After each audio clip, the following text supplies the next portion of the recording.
about Muslims. Mexicans led the Premier of Ontario to call him a dangerous man. So what does a Trump presidency mean for Canada? Let's find out. Joining me now, the Premier of Ontario, Kathleen Wynne. You'd gone on record saying that he's dangerous for Canada and dangerous to the world. Now he becomes the president.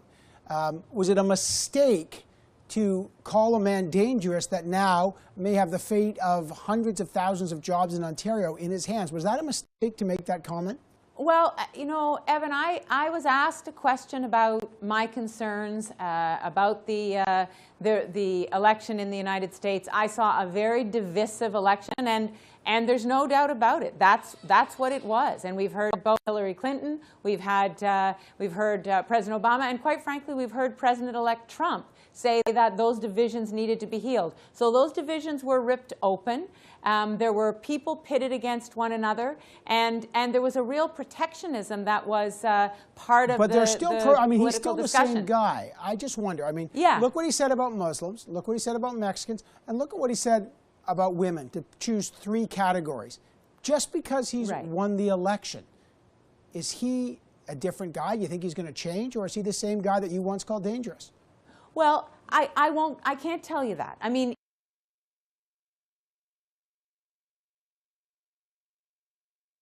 is he the same human being? Absolutely. But will his behavior be moderated because of the position and the people around him? I think that's what we have to hope for. My job as the Premier, continue to build this province up, to build those relationships, make them even stronger with states that are very much our trading partners. Okay, so let's talk about that. He says, and we should take him at his word, because he won on being an outsider coming to Washington. He said he was going to rip up NAFTA. For Ontario, with the auto manufacturers, he won Michigan, a battleground state.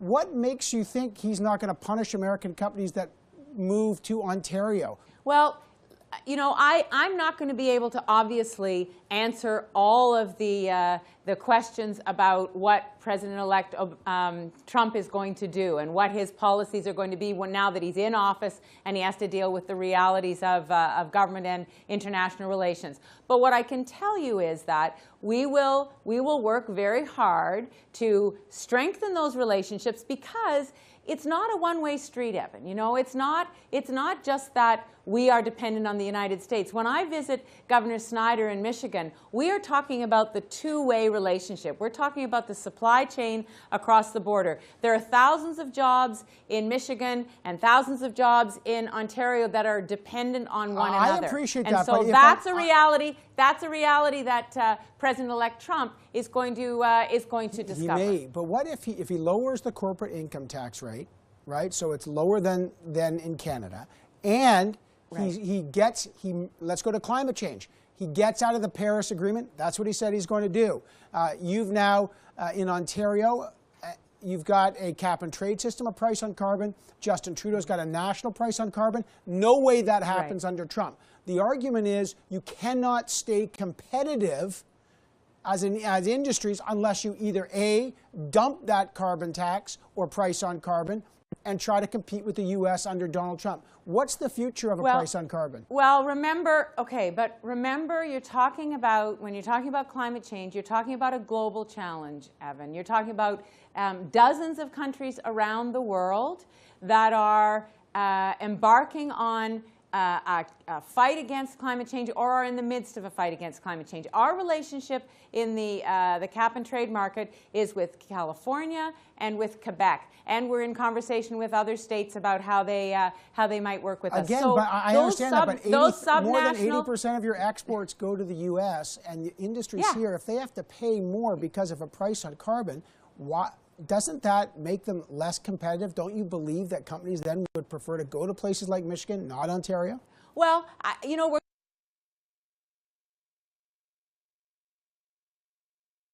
going to have to wait and see what actually happens. But what I to be competitive globally, Evan, if we've got countries all around the world who are putting a price on carbon, and the world will have a price on carbon in the very near future, then we've got to be competitive with them as well. And I get that this is a challenge with the United States, but we don't actually know where President-elect Trump is going to go on these things. I understand the discourse during the election, but I have to look at at the trajectory we're on, I have to look at our commitment as a province and as a country to join that battle against climate change, because quite frankly, it's much bigger than one nation. This is an international, global challenge that we all have a responsibility to take part in. Well, we'll see where Donald Trump goes on that. You We'll were, see. of course, the first female premier elected in Ontario. You saw what Donald Trump did and talked about with women.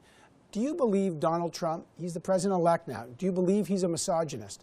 I believe that misogyny and racism and division were part of the election campaign. And the people of the United States have elected The people of the United States have elected Donald Trump as their president, and we are going to work with our federal government to work with him as the leader. Was I happy as a woman about the debate during the election? No, I was not. And quite frankly, Evan, right now I've got, my own daughters and young women saying that they feel very disappointed and they feel kind of scared. It feels like an uncertain time because that kind of rhetoric seems to have won out. So it doesn't make me happy at all. It feels like we've stepped backwards in terms of the advances we've made for women over many, many years. But as Hillary Clinton said in her concession, her very gracious concession speech, we cannot let that stop us. We cannot let what has happened stop young girls and women from continuing to push forward. We just can't. A minute. If you were in a room with Donald Trump, you may well be because of the trading relationship. Would you bring that issue up? Yeah. What I would say, and what I would love to have an opportunity to say to Donald Trump, is that I believe, as the Premier of Ontario, being inclusive and having a fair society makes us stronger. It makes the world stronger. And I would hope, I would say to him, I would hope that he would come to see it that way and that he would work with us to build an inclusive North American economy. Finally, was it smart this early in the game for Justin Trudeau and the Canadian ambassador to the U.S. to already signal that they're ready to reopen negotiations in NAFTA? Could that hurt Ontario? Was that the signal you'd like to send? Well, I think the fact that the Prime Minister has made that offer, I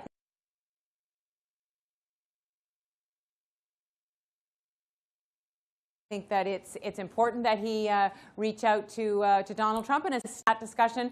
I will certainly be saying to the Prime Minister that I want, as the Premier of Ontario, to be very close to those discussions, as I know our colleague premiers across the country will, because the renegotiation of NAFTA, it will have a huge impact on Ontario, and we want to be very close to that process. But you're preparing for a renegotiation of NAFTA now.